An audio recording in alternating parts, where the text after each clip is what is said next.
rivotra ny araba tompoko tonga soa ato amin'ny zanam-pandarana meteo hasaina mpanajana renao anaraka izany hatramin'ny farany haly izay atonony tsy maro toerana indraindray no mandrafitra ny toetr'androntsika eto Madagasikara. Somary andrivotra ny morotsiraky Sofia ny ilana atsinanan'ny Madagasikara any manontolo iny ny tapany atsimo sy ny amin'ny tapany avaratry ny atan'ny Madagasikara. Raha ho an'ny rapitso maraina ary dia ho avy ny orana amin'ny ilana atsinanan'ny Madagasikara any manontolo iny raha toka andrahoana ny andro ny aty dia na sava ny morotsiraky melaka sy ny amin'ny ilana atsinanan'ny Sofia iny fa mety ho arahina erika izany indraindray amin'ny ilana atsinanan'ny faritry ny afoatany ary andrahoana vitsy na mety hibalikany mihitsy ary ny masoandro ho an'ny faritra sisa. Raha ho an'ny hariva kosa indray dia mbola hitohy hanorana hatrany ny aty antalakatra aty vady vafito finany fa iseho kosa izany amin'ny takariva sy ny amin'ny alina any amin'ny faritra atsinanana hanao orana tandrifindraona ny aty amin'ny nosy be sambrano fa mety ho arahy kotroka izany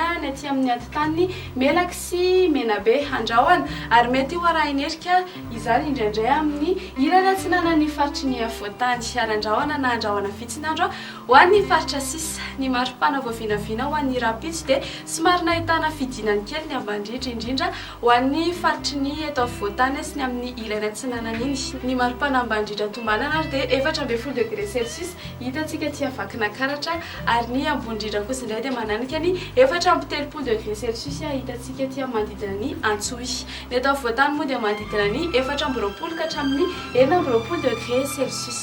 Raha mikasa hivoaka ivelany ireto nosy vitsivitsy reto ianao dia toy izao ny mety toetry ny andro no orana tandrifindraona na ny Paris, Maurice sy La Réunion ary Nairobi fa ho arahy kotroka izany any Seychelles. Ho avy ny orana na ny Comore fa dibidiby andrahoana sy masoandro any Milan sy Johannesburg ary hibalika be hiabe masoandro any Bangkok. Dia izay indray ary ny masakazona rosanao tamin'ny tia litier manome fotoananao manaraka indray veloma tompoko.